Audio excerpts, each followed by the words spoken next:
I'm Hespera. Thanks for checking in. Today I'll be covering the Vampire Diaries. Major spoilers for all seasons ahead. This is an experimental style video. I'm going off my memory from watching the show 2 years ago. It's a retrospective exercise that explores what I ultimately took away from Damon's story. As always, this is all my personal opinion and interpretation, so take this as me throwing in my 2 cents. Without further ado, grab some snacks and let's dig in. I've rewatched The Vampire Diaries at least 3 times over the years. I first watched it in my early teens and I was obsessed with it. Damon was my favourite, and if anyone said that Elena should be with Stefan, I gave them the hottest side-eye. The iconic characters, the interesting story, the messy relationships and small-town atmosphere, it was the perfect concoction for teen drama. And then the originals arrived, and it became Vampire Peak. Damon Salvatore started the show as a villain, and he was a fantastic villain to start us off. He's introduced with cunning charm, a mysterious past, and as a ruthless vampire who could snap at any moment with an emotional charge or because he simply wants to. The actor, Ian Somerhalder, elevated Damon as a character, and I can't imagine anyone else playing him. As the show progresses, Damon joins the good side, forces himself into Elena and Stefan's relationship, develops close friendships with plenty of characters he's done wrong in the past, and ends up with Elena. There's a lot to unpack, and this video will be filled with critiques. But Damon is still one of my favourite characters, and a big part of why I still enjoy The Vampire Diaries. He is basically the star of the show with his captivating presence and personality, and the series clearly wouldn't work without him. So let's start with the positives. Damon's good qualities as a character are bountiful. He's multi-dimensional in interesting ways. Damon is mysterious. There's lots of intrigue into his past and why he behaves so recklessly in the present. As Elena got to know him, I grew more and more curious about who he really is on the inside. Damon is a walking gun. He acts as an unstable wildcard with his own self-interest at heart, and will impulsively ruin and end lives because he felt like it. It makes him unpredictable and adds a lot of drama to the plot. But he's also a main source of comic relief, especially in the later half of the series. He offers sarcasm and playful quips that make the show more enjoyable overall. Even if Damon does objectively terrible things in a scene, he's still very charming with his smirks and playful attitude. If you asked a random viewer who was more interesting out of the main 3, Elena, Stefan, and Damon, like the gambler I am, I would absolutely bet they'd pick Damon. Damon's friendships showcase kind aspects to his character.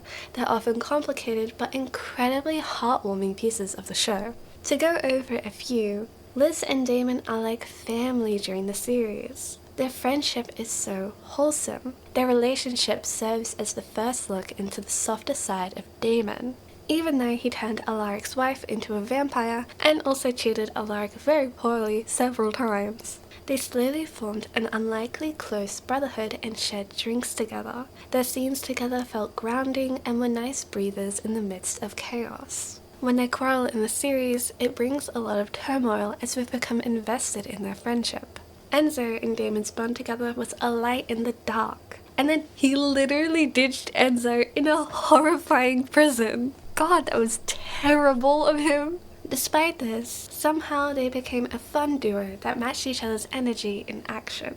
Enzo deserves so much more than what happened to him at the hands of the Salvatore brothers. This is off topic, but Enzo's death genuinely ruined any care at all I had for Stefan. I cannot stand him after that point. Can we please let Bonnie and Enzo finally have love? Can Bonnie have any form of untainted happiness? I feel like that's a video I need to make. Anyway, Rose had a very sweet side story with Damon. While she was there, I appreciated her character. She was fun to have around, and her insights into Elena and Damon's relationship provided a lot of drama. There are moments in her mind before she died, with him holding her crying. It was devastating. Seeing Damon with Rose opened the door to his redemption, and it was an actually kind thing that he did. Then there's my favorite friendship with him, Bunny. Bunny, like the others, had so much reason to dislike him, but through good old forced proximity, they became best friends and it was adorable. Their chemistry together, comedic moments, the way their personalities clash and complement each other, it all accumulated into a wonderful friendship. Their reunion scene where Bunny jumps and hugs him with such joy made me smile. I think one of the greatest strengths of Damon's character is his friendships. It's just unfortunate that he has to massively betray them first before they can become buddies. Speaking of betrayal, Stefan and Damon's brotherhood is a great aspect to the show. I really enjoyed their flashbacks together. Seeing them happy before Catherine fully ruined everything was nice. Their backstory as children gave lots of depth and insight into their bond as brothers. Seeing Damon stand up for Stefan against their awful, abusive father was crushing. I remember being so shocked by the reveal that Stefan was the one who forced Damon into being a vampire and that Damon actually wanted to die a human. What a great writing choice! Their relationship together is complicated for the entire runtime, filled with contradictions, betrayal, grudges, and Damon trying so hard to steal his girlfriend. But ultimately, they love each other and value their bond dearly. Seeing them hug in the final moments was very sweet. Before Damon tried to steal Elena from Stefan though, there was the legendary Catherine Pierce. Catherine's flashbacks are brilliant aspects to the show. She's such an interesting character, and her relationship with Damon was like a cat playing with her food. Damon was enthralled with Catherine, offering all of his love to her just for her to throw it back in his face and call him second best to his own brother. Unlike Stefan, Catherine didn't need to compel Damon. He was down bad for her. His all-for-love mentality is on full display in these flashbacks. He's been putting himself secondary to get comfort from his romantic partners from the very beginning. Now, with all that being said, it doesn't mean he's a perfect character. There are flaws in his progression that I painfully realized on my latest watch. At the end of the day, I'm critiquing because I wish the show did more with him. Damon deserved better plots and arcs as a character, but instead they trapped him inside an unyielding box and he basically stayed the same for the entire runtime. Let's dig into his flaws. Damon does a lot of terrible things in only the first quarter of the series. To name a few off the top of my head, meaning I'm definitely missing out on a lot, Damon kills his uncle and pregnant wife for no reason, kills Stefan's lovely best friend Lexi for no reason. This one's tough. He compels the underage Caroline to sleep with him. What were they thinking? Compels more women to be fed on and sleep with him as well. Turns Matt's sister Vicky into a vampire, essentially ending her life. Forcefully kisses Elena without her consent multiple times. Kills Jeremy without knowing that he will revive because Elena rejected him. And kills a bunch of nameless or side characters for the love of the game, I guess. It would honestly be a ridiculously long list to go through and name all the things Damon does to nameless characters, side characters, and main characters during the first quarter, let alone the entire series. The S is very uncomfortable to confront critically. I wish the showrunners had chosen to explore this compulsion idea in characters who would stay villains instead. It forces the audience to either forget, brush off, or even forgive Damon for committing these awful crimes against Caroline and the other women, which is ultimately a terribly immoral message to send to a young audience and audience in general. Damon is a morally grey character. Yes, he's the bad boy in a love triangle, but really he's a complex character with a lot of emotional issues. It's expected and typical for Damon to kill people. He's a vampire and at times he regards life less than convenience or an outlet of frustration. With all that being said, how does the show choose to redeem Damon's character as he joins the good side? They need to keep his character intact, but mostly shift his morals to suit the narrative and let him grow positively. Does he visit the graves of those he's wrongfully killed with flowers and a grim expression? Does he sincerely apologize for his awful acts and take actions to help those he's hurt and their families? Perhaps that's too flowery for him though, and instead Damon commits to himself to start a new chapter where he will try to do better. How about instead we don't do anything to address what he's done besides yell at him for it and just make him get a bigger crush on Elena? Redemption arc? Nah. Damon projects onto Elena that the only reason he would do good things and be a better person is because of her. This is obviously incredibly unhealthy for both Damon and Elena respectively, and also for their relationship together. It puts Elena in an awful position where she's expected to basically keep him in check without her ever signing up for it in the first place. And it will inevitably make her feel guilty if he lashes out because she's supposed to be his shiny new anchor. This action stumps Damon's character in place because it was never going to work. People don't change by putting their problems into somebody else's basket. And would you look at that? Damon doesn't significantly improve and stagnates for the rest of the series. For a big part of their story, the circle goes like this. Damon and Elena are on good terms. Something bad happens. He lashes out and does something awful, typically murder. He then whines to Elena that he's a selfish person who's never going to change. Elena forgives him and they make up. They're back to normal.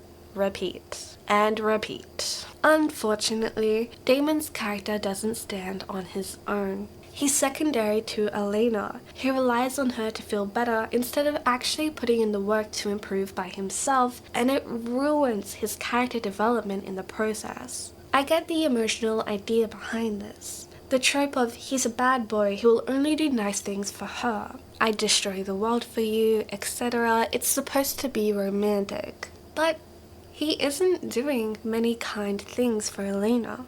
And she can never rely on him to do what's right for her or himself. This stresses her out continually. Damon is stuck in a destructive state that the narrative refuses to pull him out of. I assume you've heard of show don't tell. If you don't know it, it's a writing technique where you show something through action rather than saying it in dialogue, because it makes the experience more immersive for the viewer. For some reason, the Vampire Diaries hates show don't tell.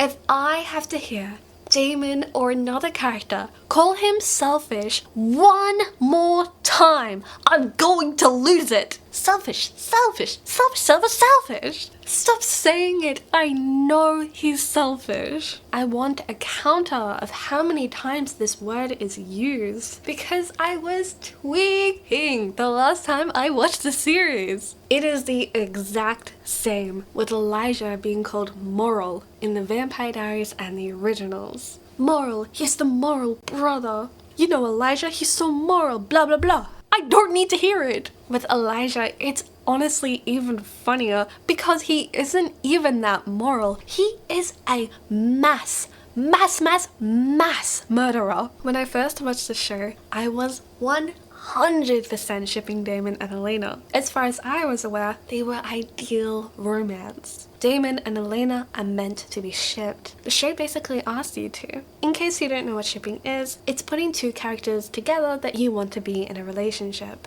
Damon is set up to be the underdog. Stefan gradually becomes more boring compared to him, and he shares aesthetic scenes with longing eyes at Elena, who he simply cannot stay away from. Damon gets flustered and he can't hold himself back anymore, so he quickly professes his love in an emotional speech or kisses her without her consent while she's actively dating his brother and has rejected him multiple times beforehand.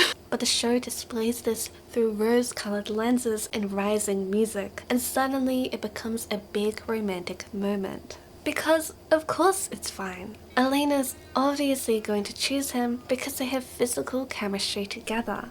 And Stefan's getting less romantic screen time anyway. Damon and Elena share picturesque moments. Elena running down the stairs while Damon smiles up at her, only for her to be caught in Stefan's arms while she looks at him over Stefan's shoulder. Elena can't hold herself back anymore and she runs up to him. They kiss passionately in the hotel to Florence and the machine blaring. They laugh and smile at each other in the rain, and Elena says, "Promise me this is forever!" And Damon says, "I promise." Their scenes together are visually stunning, and it's hard not to be wrapped up in it. But just taking a big step out of it, half of their romantic scenes together are Elena actively cheating on Stefan, and the other half are while they're in an often toxic relationship that's very unstable. Delena romanticizes toxic relationships, and when your target audience is teenage girls, this ruins the perception of romantic relationships and acceptable behavior. Yes, it is fiction, but it is fiction conveyed with such passion and the narrative assuring you that this is true love. Compare this to a show like BoJack Horseman that actually punishes their characters for doing bad things, and The Vampire Diaries is obviously portraying their relationship as an epic romance. Elena's dream in life was having a family, becoming a doctor, and coming home to her children and the love of her life. Elena never wanted to become a vampire, and it's devastating for her. She grieves the life she's always wanted and now will never have. When she finds out about the cure, she pursues it and desperately wants to go back to being a human. When Elena meets Stefan at the start of the show, she's grieving her parents, trying to find her way forward in life, and they easily fall in love. Their relationship is wholesome for the most part, a safe happiness that improves both of their lives. They're good for each other and positively influence one another.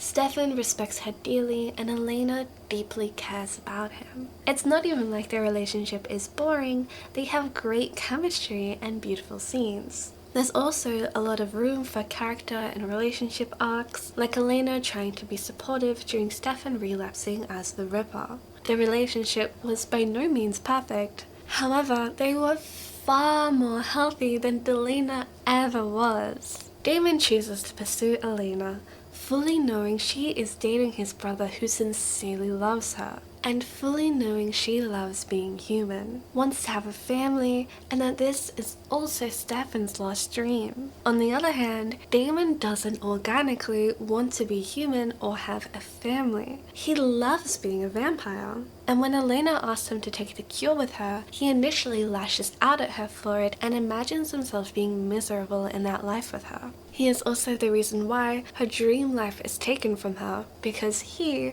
explicitly against her will, am I sensing a theme here? Forced her to drink vampire blood in case she died, which she did. When Elena was human, she did have feelings for Damon, but decided to stay with and love Stefan in the end, the quote-unquote better man. But then, she becomes a vampire, and the Sire Bond plotline occurs. This Sire line plot single-handedly destroys the authenticity of their relationship. Elena's emotions are heightened after she becomes a vampire and she is sired to Damon, which specifically amplifies her feelings for him. This isn't organic. As a human, Elena chose Stefan. But then she is basically given a love drug specifically related to Damon, and now she wants to pursue a relationship with him. It's so unsatisfying. If Elena were to leave Stefan and choose Damon instead, it should be by her own proper free will, and their relationship would feel earned. During these episodes, Damon also encourages Elena to drink from him, and she doesn't know that this is an intimate act. But he does. He could not care less about respecting their relationship and does everything he can to sabotage it. The Sire Bond plot isn't even the worst part of their relationship though. Damon killed her brother because she rejected him. This is terrifying and should have never in a million years have been forgiven. He also later kills her lifelong childhood friend Tyler because They were arguing and he wasn't in a good place. They would have an argument and he would kill people he knows that she cares about, or just random people. And then he would yell at her about it. Damon yells at her that he's selfish, that she is the only good part of him, as if that's going to fix anything you have done. You just want reassurance. Let's be honest. If Damon actually cared about improving himself and his relationship, he would take significant action to change. Maybe take a break to get a clear head alone and put in real effort to become better. But he doesn't, because she accepts him anyway, and the narrative isn't interested in truly redeeming him. I'm not saying that Damon doesn't care about or love Elena, or that they don't have romantic moments, because they do and he does. I'm sure when I rewatch the series in the future, I'll probably have plenty of fun watching their relationship together. But that doesn't mean that they're healthy for each other or a good role model to young audiences. Now, remember how I said at the start that this is an experimental style video and I haven't seen the show in a hot minute. This means I'm probably missing major plot beats and the like. So, the show probably did have scenes where Damon redeems himself more so. But the thing is, I don't remember him ever truly turning the leaf for good. Sure, he becomes kinder and makes more friendships as the story goes. Maybe in the final season he stops being so impulsive, but for the majority of the show, he feels more like a dysfunctional murderer on the good side rather than a trustworthy member of the team. I'm not planning on rewatching the show soon, and this is my personal takeaway after seeing the show multiple times. Meaning, the scenes clearly didn't emotionally impact me enough to make up for what he did in my mind. So, not the greatest redemption arc or relationship that I've seen. When I think of Damon in the Vampire Diaries, I remember his suave demeanor, funny and cocky attitude, him killing a bunch of people for the hell of it, him pining over Elena and them arguing, making up continuously, and the beautiful cinematic moments between them both. I think that if they eventually dropped him pining over Elena and he got to have his own story and perhaps a new relationship with a character like Bonnie, that he would have so much more room to grow in the narrative and more to offer. With all that being said though, what he had to offer was one of the greatest aspects of the show overall, which says a lot about the series. And that's it. Thank you so much for watching. I had a lot of fun in this recollection style video. Let me know your thoughts about Damon in the comments. I'm so curious to hear other people's thoughts now that it's been a long time since the ending. I'm cooking up more videos about the Vampire Diaries and other shows. I post weekly analysis, deep dives, and casual content about movies, shows, books, and the like. So subscribe, stay tuned, and I'll see you in the next one.